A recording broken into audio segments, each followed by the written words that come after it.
I don't want anybody to get bad dreams from this because ghost stories are fun. They really are.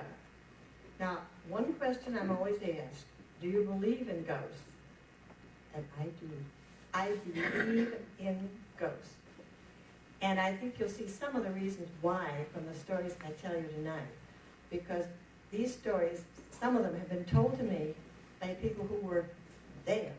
They saw this. They knew it happened. It really happened. I wish sometime I would have the experience of being confronted by a ghost. But I have no idea what I would do. I might just scream and run away. I don't know. But I do believe there are things that happen that we cannot explain. And some of these stories, they just keep going on and on. And some of the stories I'll tell you were told me by the people that they happened to. And I think they will just go on and on for a long time. So now, Betty McAndrew's mother was Isabel Daly Stoddard. And the Daly family back in, the late 19th century had wonderful potato farms going out Maple Street to Dunham's Basin, out in that area. And the Daly farm was just north of Dunham's Basin. Sorry for all the geography. But I want you to realize that we have actually had two canal systems here, because this is a canal story as well as a grandpa story. And when Isabel was a little girl, and this happened when she was 8 years old, she lived in what was on the bank of what was the original canal. When the Daly Canal was built, that opened up the west to the port of New York City, it was much smaller than it is today. And the Champlain part of it, at that time, was 40 feet wide and 4 feet deep. And there are some remnants of it to the west of the present canal. So if you visualize going out Maple Street and crossing the canal today, you have already passed the location of the old canal, which was much smaller. So Isabel lived on the bank of that canal. Now, Isabel, I've told this story and I found some people were related to it and that sort of stuff. Of course, Bob Daly, this is Bob Daly's family. Those of you know the man who fought so valiantly against the trash burning plant and all. That's the family. Okay, when Isabel was about 6.5 or 7 years old, she lost her favorite grandpa, Grandpa Henry, and he adored her. This little girl was his youngest grandchild, and he just thought he knew she was special. And in an old-fashioned way, he just used to call her, child. Now what you gonna do? Child. You want the strawberries? Child. This way you dressed it, okay? Now you know where it happened? Going out Maple Street toward, in the eastern direction. Oh, it's great to be a kid 8 years old on a Saturday. And you got your room all picked up. And your mom has said, yes, you can go across the canal this afternoon, Isabel, and play with your cousins. And that's what she did. Now it was April. It was a beautiful spring day, not a cloud in the sky, and she was free.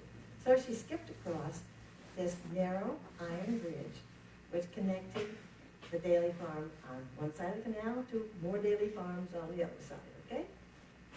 Well, it was something like today, except it started out better, but it turned worse about 4:30 in the afternoon. Terrible thunderstorm. I mean, you thought it came down hard this afternoon. You know it was like that day. But I didn't hear much thunder today, see much lightning, but that day there was a lot of thunder and lightning. And Isabel was a real coward when it came to thunderstorms. If she were at home, she'd run up to her room and get under the feather bed. Wait until it was over, then she'd come out. So her parents wondered how she was doing at her cousin's house. It was awful rain and there was awful thunder and lightning and so forth.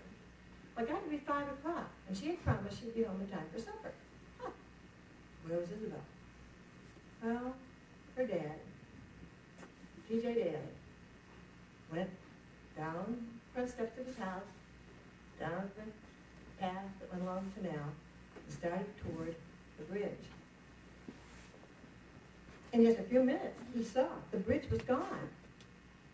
So how could Isabel get across? But there she was. She was coming toward him. Her feet weren't wet. She looked her usual self. How could this happen? So he asked her, Isabel, oh, I'm glad to see you. I thought you'd be stuck across there because that flood, that awful thunderstorm we had, that spring flood, took out that bridge, and I didn't know how you were going to get across. Oh, she said, Dad, Grandpa Henry carried me. I remember she's 8 years old now, he's been dead a year and a half, 2 years. Well, her dad didn't think much of that. Isabel, you know I do not like you to tell lies. You know that I expect you to tell me the truth all times. But Daly, I'm not telling you a story. This is not a lie. I got down to the edge of the canal, no bridge, and I said, what am I going to do? And then I looked around. There was Grandpa Henry.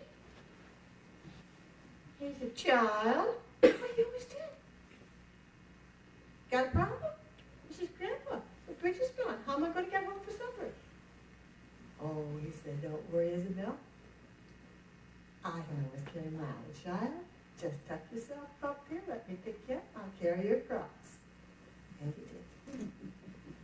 And Isabel Daly Stoddard, who was born in 1881 and died in 1975, was an Elmira College graduate, a remarkable woman. I mean, she didn't get any screws loose. She was just fine. This was her story, and she stuck with it until her death. And after her death, family released the story, and we all believe it. Isabel got